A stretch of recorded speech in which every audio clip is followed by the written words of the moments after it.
Sekarang banyak enggak orang yang sudah kaya sebelum Pak Jokowi jadi presiden, sebelum Pak SBY jadi presiden, sebelum Pak Karno jadi presiden? Banyak enggak yang sudah kaya sebelum?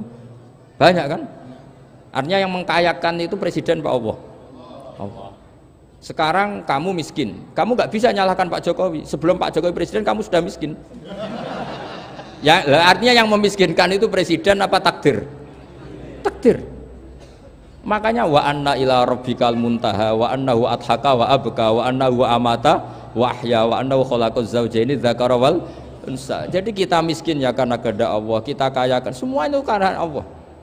Tapi kita terjebak hukum modern. Nak presiden iki sejahtera, nak iki ora. Ya mungkin secara bahasa syariat mungkin ada benarnya, tapi kita ini kan dilatih ilmu hakikat. Tak ulang malam 13 Dzulhijjah masuk ilmune cek syariat tok. Oh gak pinter-pinter banget cek gobloke kan gitu. Daftar wali kok ilmune ngono iku ora iso. Ini penting saya utarakan. Jadi saya ulang lagi. Makanya di Quran itu ilmu tertinggi diantaranya menurut orang tasawuf qulillah tsumma dzarhum fi khaudihim yalabun. Saya itu gak pernah loh takut mati meskipun saya masih muda. Karena saya bayangkan mati itu ya baik-baik saja. Ketika saya hidup ya gak tahu cara ngelola nyawa saya, kenapa kok gak pergi. Kamu tahu caranya ngelola nyawa kamu, kok nggak mati sekarang? Nggak tahu kan? Tahu-tahu masih hidup kan? Tahu-tahu diutang semacam-macam lah. Sebetulnya kita zaman hidup pun nggak tahu cara ngelola nyawa kita, cara kerja jantung kita, cara kerja paru-paru kita. Nanti setelah kita mati pun nggak tahu caranya hidup ketika kita. Tapi anehnya kita, mosok manusia sudah dilemah iso hidup lagi. Memangnya kita sekarang bisa hidup karena kita tahu-tahu ya hidup. Setir anak yang melarat, pese elek. Orang lain ditakdir anak Kiai Gus Mulyo, kita kan tidak pernah bisa milih bapak itu ora iso. Ngerti-ngerti anak Karmen, anak Karlan itu sudah gak tahu. Artinya gini ya sudah ya Allah, ketika saya hidup ya tidak tahu kenapa saya hidup, pasti Engkau yang menghidupkan. Ketika saya mati juga gak tahu kenapa saya mati, pasti Engkau yang menghidupkan dan mematikan. Maka saya akan baik-baik saja di akhirat, karena ketika di dunia Tuhannya yang Engkau, ketika di akhirat Tuhannya, dan sifat Engkau tidak akan rubah, tetap arhamur rahimin.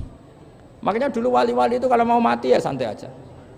Sayyid Umar bin Abdul Aziz itu ulama-ulama dulu kalau mau meninggal itu kalau keluarganya nangis marah besar. Memangnya mau kemana kamu nangisin saya? Lah kamu kan mau mati. Memangnya mau kemana kalau mati? Ya kembali ke Allah. Ya susahnya apa? Di dunia ya milik Allah, di akhirat milik Allah. Inna sholati wa nusuki wa mahyaya wa mamati lillahi rabbil alamin. Yang aneh sampean harus melarat orang wani mati. Wah, aneh tenan. Ya karena sampean tahu mungkin di akhirat lebih miskin lagi kan. Terus repot nah terus. Coba kalau dari awal kita menstatuskan diri kita biadillah, inna sholati wa nusuki wa mahyaya wa mamati. Tapi kamu salah status.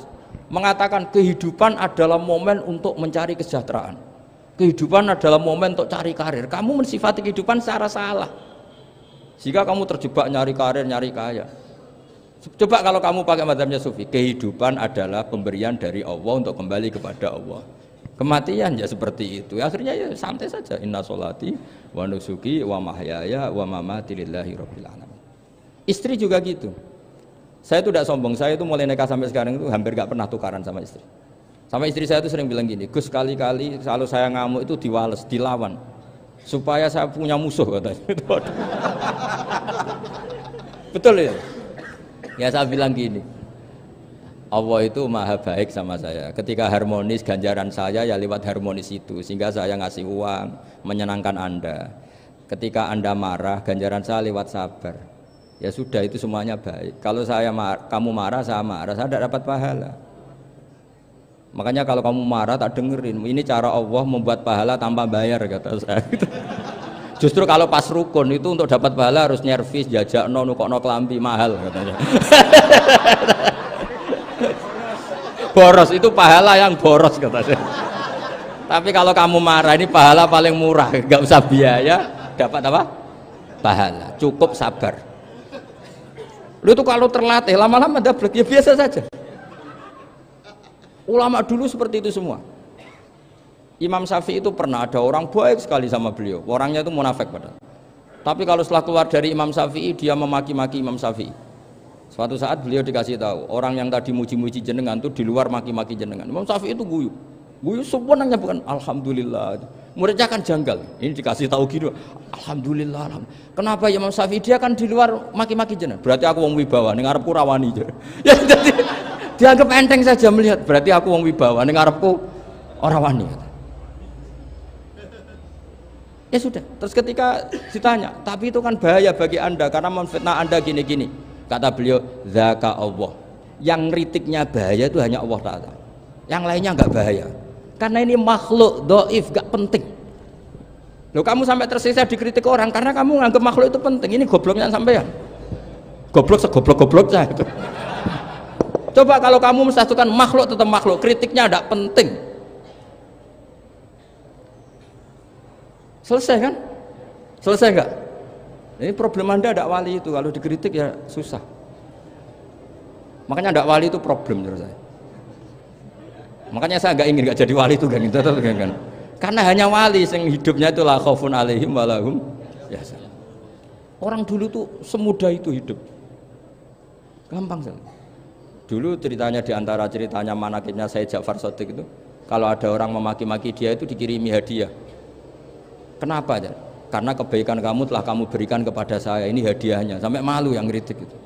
Kan kalau orang rasani itu kan kebaikannya dikasihkan sama yang dirasani. Lah kamu kan ngajinya seperti itu, tapi dirasani kok susah. Harusnya kan kasih aja, ditransferi saja. Alhamdulillah. Ya karena kita salah menamain tadi. Sing rasani pembenci, pembenci itu bahaya. Sehingga kamu mereaksi secara serius. Coba kalau kamu pakai hukumnya Allah dan Rasul, pembenci itu pemberi kebaikan, istri marah adalah pemberi kebaikan. Ada yang berani mulai meraktekannya? Latih begitu terus, insya Allah nanti hidup kamu barokah. Itu disebut wa'allama adamal asma. Dan itu yang diajarkan Rasulullah. Rasulullah itu kalau ngajarkan hidup itu gampang sekali. Allahumma ja'alil hayata ziyadatan li fi kulli khairin wal mauta rohatan li min kulli syarrin. Jadi kalau kita hidup anggap saja peluang untuk nambah kebaikan. Kalau kita mati anggap saja akhir dari semua potensi kejahatan kita. Anda sekarang mungkin tidak zina tapi potensi zina. Anda sekarang tidak korupsi, potensi korupsi. Anda sekarang tidak selingkuh, tetap potensi selingkuh. Lah anggap saja kalau mati berarti akhir dari segala potensi itu. Alhamdulillah. Makanya saya tuh nggak pernah takut mati. Karena saya misalnya setiap saat mati ya saya nanti akan bilang, ya Allah ini sudah mau mati berarti mau akhir dari segala potensi keburukan saya. Alhamdulillah. Makanya itu ulama-ulama dulu kalau ada preman mati, saya guys, tonggone ra gelem muni saya. Walau preman kurang ajar, saya guys, tonggone tetap ra gelem muni saya. Padahal kiai ini muni, saya guys pun mati pun mboten sakit macam-macam niki pasti. Karena dia dengan mati berarti rohatan mengguli syarrin, keburukannya tidak terulang lah. Lah keburukan nggak terulang lagi itu saya apa buruk? Saya. Makanya kiainya minta saya ge niki tonggone cek menengahin. Saya ge menengahin. Makanya suatu saat kalau ada gitu kamu harus bilang apa? Saya pun mboten jahat malih pun mati. Jadi kayak apa coba? Coba sekali-kali statuskan kalau al hayat adalah ziyadatan lana fi kulli khairin. Al maut adalah rohatan lana min kulli syarrin. Sehingga kita hidup ya happy, mati juga happy, gak masalah. Terus kayak misalnya mendingin, tapi anak bojoku piye? Memang selama hidup anak bojomu bahagia. Ketoknya ya tambah musibah ya cok. Malah sombong lagi kamu, seakan-akan kamu Tuhan yang bisa mensejahterakan manusia. Wong isih urip buat bojomu wis ndonga muga-muga nang mati malah. Karena gak jelas. Dan ini penting, ini saya utarakan. Jadi ini saya cicil juz 1 wa 'allama adamal asma. Makanya kata Rasulullah ala ta'jabuna kaifa yusrifu wa annisat ma quraisin wa dhamma. Ini penting, nama itu penting. Karena sekali nama ini salah, coba misalnya orang sepakat darani Fir'aun itu wujida ba'da alam yakun. Fir'aun itu ada yang dulu-dulunya tidak ada. Hal ata alal insani hinum minad dahri lam yakun syai'am madhkur. Coba kalau kamu melihat sekarang kamu hidup itu apa? Untuk sujud. Sujud itu murah, gampang. Untuk mengenal Allah. Allah itu gampang kita kenal karena Allah itu adzaru minadz dzahir. Adzaru dzahir itu Allah, zat yang begitu jelas. Lah mati itu mau apa? Ya menuju Allah. hidup menyaksikan Allah, mati menyaksikan Allah, itu nyaman. Yang menjadi tidak nyaman karena kamu salah bikin status. Hidup untuk menggapai cita-cita, untuk sukses. Wong komunis yo muni ngono, lonte yo muni ngono, copet yo muni ngono. Rumangsamu sing men bahagia iku ya tok. Rumangsamu sing men duwe akeh ku tok. Coba copet kamu tanya, kenapa kamu nyopet? Ingin punya uang banyak. Terus kiai tak kok sering dakwah kena opo? Repot to. Nak jawabe ngono maksudnya. Tapi nak jawabe dakwah nyebarno Islam, aku ora dibayar apa-apa. Waras berarti, napa? Ini penting saya utarakan, makanya saya itu mau ngajar itu diantaranya itu. Al ismu ya dulu ala musamma. Maka itu hebatnya Quran. Quran itu ketika menjamakkan kata ilah itu diulang. Qul law kana ma'ahu alihatun kama yaqulun, kata Allah. Karena lafadz ilah itu enggak boleh dijamakkan. Itu jamak kriminal ya. Loh kok tidak kriminal gimana coba? Kalau Zaidun itu satu, boleh enggak kamu mengatakan ja'a Zaidani? Enggak boleh kan? Kalau Zaidun satu, boleh enggak kamu mengatakan ja'a Zaiduna? Enggak boleh kan? Sama ilah itu satu apa dua? Satu. Boleh enggak kamu katakan ilahani, dua Tuhan? Enggak boleh. Makanya Allah kalau mengatakan alihah itu qul law kana ma'ahu alihah, andekan. Lau itu andekan. Itu aja masih ditututi kama yaqulun, sebagaimana mereka katakan. Karena lafadz ilah itu tidak pernah punya jamak alihah. Makanya Allah mengatakan qul law kana ma'ahu alihah, masih ditambahi kama yaqulun, tapi itu kata mereka, kira-kira gitu. Maka kenangan saya sama Batu Rehan, saya ini masih pernah cucu sama Batu Rehan karena saya mbah saya kandung namanya Fatimah, itu abahnya itu orang sini, Fakhriyas itu. Ibunya itu orang Kudus, makanya saya ini ya turunan Kudus, turunan Tasem. Itu kalau Batu Rehan, kalau hari kematian Yesus itu kan ditulis hari wafatnya Yesus. Batu Rehan kan tentu meyakini Yesus itu Isa itu tidak mati tapi makanya di kalender Kudus sampai lihat itu kan matinya Sibeh Isa kan ada dalam kurung Sibeh Isa, jadi yang mati itu Sibeh Isa.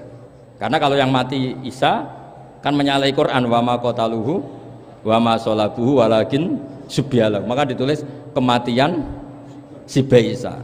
Hanya Almanak Kudus, yang lainnya enggak karena sudah ikut bahasa nasional. Saya pernah agak bantah dulu, saya masih muda. Ditulis gini saja, kematian Yesus dalam kurung katanya. Jadi ono